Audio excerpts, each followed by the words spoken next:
दोस्तों, उत्तर प्रदेश के वाराणसी जिले के गंगा के किनारे बसे एक छोटे से गांव काशीपुर में रहते थे अजय और उनकी पत्नी प्रिया, जहां की हवा में ही जैसे भक्ति और प्यार की खुशबू बसी हुई थी।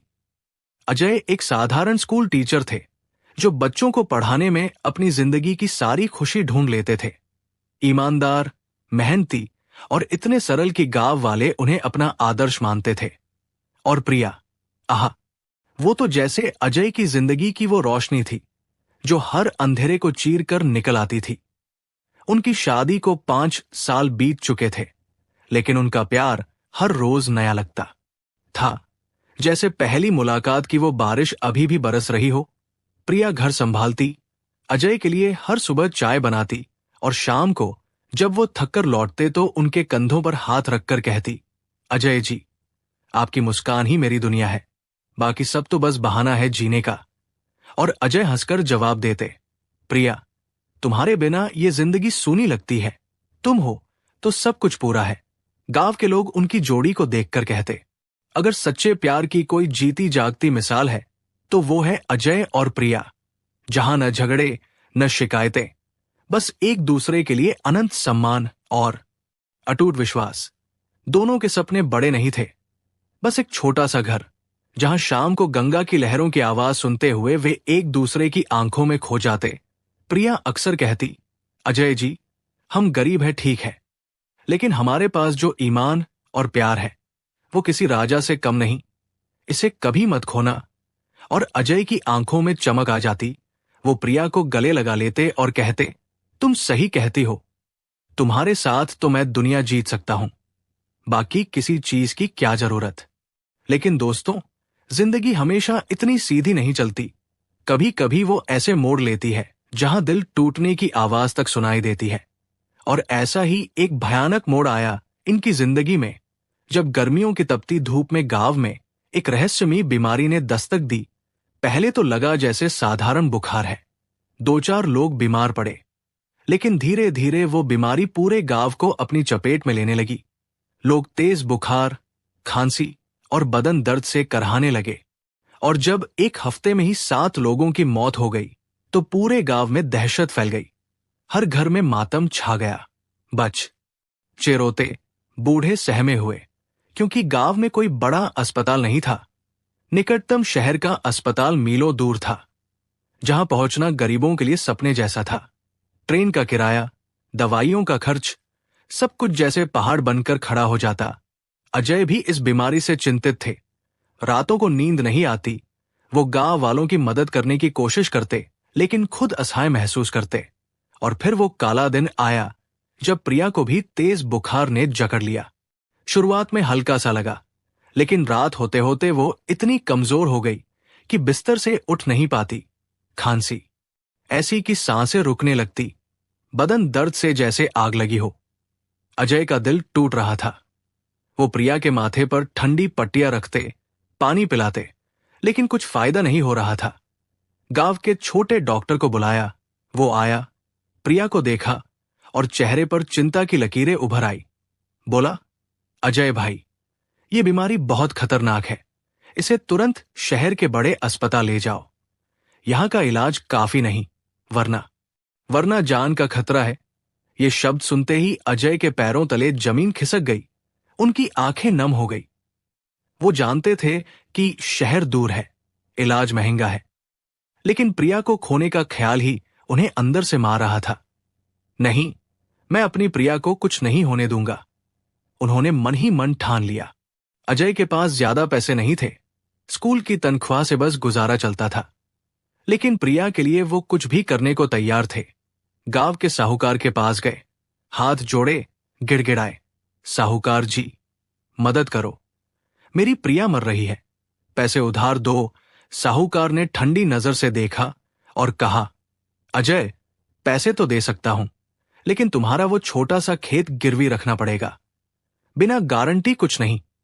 अजय के पास कोई रास्ता नहीं था। वो बिना सोचे समझे सहमत हो गए। अपना इकलौता खेत गिरवी रखा, कुछ रुपए लिए और प्रिया को लेकर शहर की ओर निकल पड़े। रास्ता लंबा था, धूप चुभती हुई, प्रिया की सांसें तेज चल रही थी। अजय उन्हें गोद में उठाए चलते, बीच बीच में पानी पिलाते। प्रिया, थोड़ा सब्र करो, अस्पताल पहुंचते ही सब ठीक हो जाएगा। मैं तुम्हें कुछ नहीं होने दूंगा। गांव वाले भी दुआएं दे रहे थे।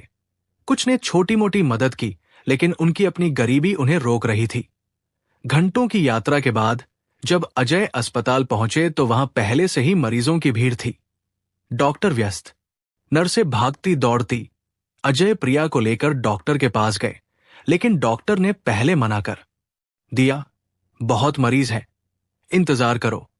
अजय ने रोते हुए गिड़गिड़ाया, डॉक्टर साहब, प्लीज देख लीजिए, मेरी पत्नी की सांसें रुक रही हैं, मैं उसके बिना जी नहीं सकता। आखिरकार डॉक्टर ने चेकअप किया, रिपोर्ट्स देखी और सिर हिलाते हुए बोले, इन्फेक्शन बहुत गहरा हो गया है, इलाज लंबा चलेगा, महंगा पड़ेगा। पैसे हैं तुम्हारे पास? अजय ने जेब से वो मुट्ठी भर नोट निकाले, लेकिन डॉक्टर ने नकार दिया, इतने से कुछ नहीं होगा। अगर इलाज रुका तो बचाना मुश्किल है। यह सुनकर अजय का दिल जैसे चूर चूर हो गया। उन्होंने सब कुछ दांव पर लगा दिया था, लेकिन फिर भी असहाय थे। अस्पताल में घूम घूम कर मदद मांगी, लोगों से गुहार लगाई, लेकिन कोई सुनने वाला नहीं था। दुनिया इतनी क्रूर लग रही थी कि अजय टूटने लगे। आखिरकार जब कोई रास्ता न सूझा तो उन्होंने एक दिल दहला देने वाला फैसला लिया।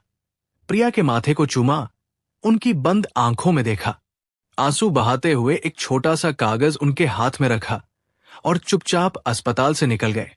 उस कागज पर लिखा था, मुझे माफ कर देना प्रिया, मैं कमजोर हूं, तुम हारे इलाज के लिए कुछ नहीं कर सका।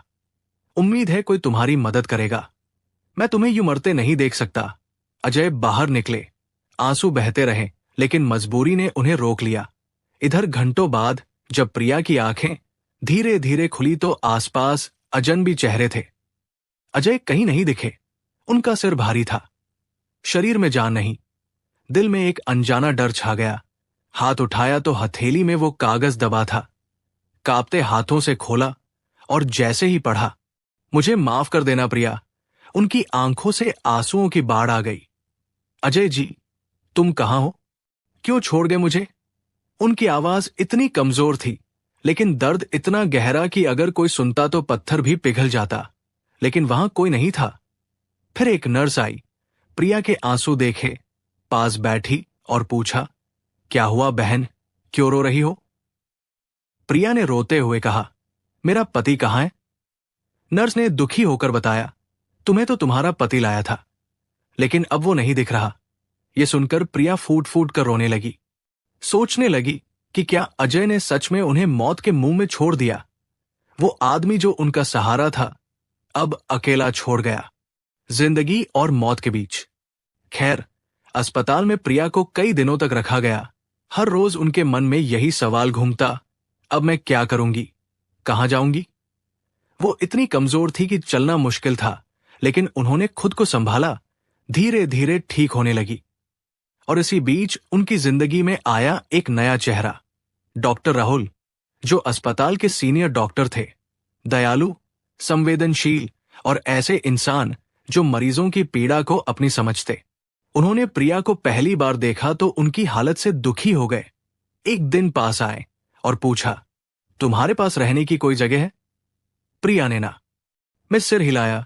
राहुल ने गहरी सांस ली और कहा, अगर चाहो तो अस्पताल में सहायिका का काम कर सकती हो, यहां रहने की जगह भी मिल जाएगी।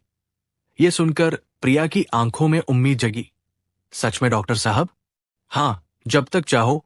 उस रात प्रिया ने सोचा कि शायद जिंदगी अभी खत्म नहीं हुई, एक नई शुरुआत इंतजार कर रही है।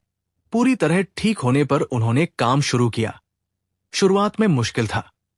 एक औरत जो कभी घर से बाहर नहीं निकली, अब मरीजों की सेवा कर रही थी, बिस्तर साफ करना, दवाइयां देना। लेकिन उन्होंने ठान लिया कि कमजोर नहीं पड़ेंगी। मेहनत से कुशल सहायिका बन गई। मरीज उन्हें प्यार से बुलाते। डॉक्टर राहुल ने उनकी लगन देखी और सलाह दी, प्रिया, तुम बेहतरीन नर्स बन सकती हो, पढ़ाई करो।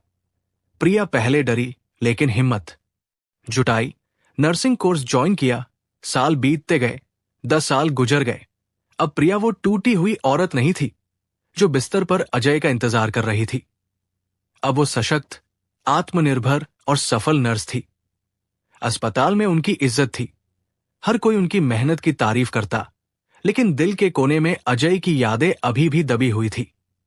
सोचती कि क्या उन्होंने सच में छोड़ दिया या मजबूरी थी, लेकिन जवाब कभी नहीं मिला। उन्होंने खुद को समझाया कि अजय अब अतीत है। लेकिन दोस्तों, किस्मत की किताब में कभी कभी ऐसे पन्ने लिखे होते हैं जो हमें हैरान कर देते हैं। और ऐसा ही एक दिन आया जब अस्पताल में एक अजनबी मरीज को लाया गया। शरीर इतना कमजोर कि हड्डियां दिख रही थी। चेहरा झुर्रियों से भरा, सफेद दाढ़ी, फटे कपड़े, जैसे कोई भिखारी हो। डॉक्टरों ने बताया कि वो लंबे समय से भूखा है, बीमारियां घेर चुकी हैं। प्रिया ड्यूटी पर आई, मरीज को देखने गई और जैसे ही चेहरा देखा, उनके पैर थरथरा गए। अजय, वो इंसान जिसे उन्होंने मरा समझ लिया था, जिसे दिल से निकाल दिया था, आज उसी बिस्तर पर पड़ा था। प्रिया की आंखों में आंसू आ गए। समझ नहीं आ रहा था क्या करें। वो अजय जो हैंडसम और आत्मविश्वासी थे, अब टूटा हुआ, असहाय लग रहे थे। धीरे से माथे पर हाथ रखा। अजय की आंखें खुली, प्रिया को देखा और उनकी आंखों में हैरानी, शर्म, दर्द सब मिला। प्रिया, तुम जिंदा हो? प्रिया के दिल में गुस्सा और दर्द उमड़ आया। तुमने मुझे मरने के लिए छोड़ दिया था अजय, क्यों? अजय की आंखों से आंसू गिरने लगे। कांपते हुए बोले, प्रिया, मैंने छोड़ा नहीं, मजबूर था। फिर अजय ने सब बयान किया कि जिस दिन अस्पताल से गए, सोचा था कि अस्पताल वाले इलाज जारी रखेंगे, वो बाहर काम करके पैसे भेजेंगे। शहर में भटके, मजदूरी की तलाश की, लेकिन कोई काम नहीं मिला। भीख मांगी, लेकिन मदद नहीं मिली। आखिर एक फैक्ट्री में काम मिला, लेकिन वो कठिन था, कम पैसे। फिर एक हादसा हुआ, मशीन के नीचे आ गए, पैर जख्मी। महीनों अस्पताल में रहे, ठीक होकर लौटे तो प्रिया वहां नहीं थी। पूछा तो कोई खबर नहीं। लगा कि बीमारी ने प्रिया को छीन लिया। ये सुनकर प्रिया की आंखें नम हो गई। गुस्सा कम हुआ, लेकिन दर्द बाकी था। अजय, अगर पहले बता देते तो क्या? मैं नहीं समझती। अजय ने हाथ जोड़े। माफ कर दो प्रिया, मैं हर रोज तुम्हारे बिना मरता रहा। प्रिया ने सोचा, फिर हाथ पकड़ा। माफी आसान नहीं, लेकिन कुछ रिश्ते इसके लायक होते हैं। प्रिया ने अजय का पूरा इलाज करवाया। धीरे धीरे वो बेहतर हुए, लेकिन अंदर से टूटे थे। एक दिन गार्डन में बैठे, अजय ने पूछा, क्या अब भी दिल में मेरे लिए जगह है? प्रिया ने गहरी सांस ली। प्यार फेंकने की चीज नहीं अजय, वो आज भी जिंदा है, लेकिन मैं पहले वाली प्रिया नहीं। अजय ने सिर झुका लिया। मैंने तुम्हें बहुत दर्द दिया। प्रिया का दिल पिघला, मुस्कुराई। अतीत भूल नहीं सकते तो अपनाना बेहतर है। तुमने गलती कबूल की, क्यों न नई शुरुआत करें? अजय की आंखें भर आई। सच में दूसरा मौका? प्रिया ने हां कहा, लेकिन इस बार विश्वास और समझ पर टिका होगा। उस दिन से दोनों ने नया सफर शुरू किया। प्रिया काम करती रही, अजय ने नौकरी ढूंढी। पुराना प्यार फिर खिल उठा। अब वे मजबूत थे, जिंदगी की सच्चाइयों को समझ चुके थे, एक दूसरे के दर्द को महसूस करते थे।